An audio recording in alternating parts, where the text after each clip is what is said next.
Okay, gentlemen, as promised, here is a short video on how to do a block quote. You'll see that I have a body paragraph here, cleverly labeled body paragraph, is the whole thing. And I have a quote inside of it. This happens to be about of mice and men, and this quote is really long. Now, according to MLA, if your quote extends more than 4 of your typed lines, it should become a block quote. I'm amending that for this paper to 3 lines because it's a short paper.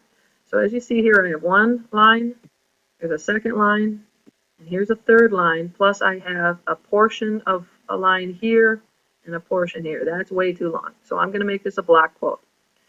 Now the first thing that you do when you're making a block quote is you isolate the quote. It should be on its own line. So I'm going to hit enter up here and get rid of my tab. And then I'm going to hit enter here at the back end so that it's its own paragraph as well. So now my quote is completely isolated. I'm going to highlight the whole thing. I'm going to go up to my ruler up here, drag the little box on the bottom over to 1 inch, and then I have properly indented. So according to MLA, a block quote should be indented an additional half an inch, or excuse me, an additional inch from the left margin. As you know, our left margin should be 1 inch. So this should be a 2-inch space here that will identify by sight a block quote.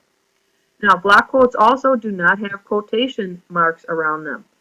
Because they're a block quote, they don't need them. So we're going to go get rid of those quotation marks. And then we do keep the punctuation at the end of the quote. So this ends with a period in Steinbeck's novel, and I'm going to leave it in there. And then we no longer need the period at the end of the quote, or at the end of the citation.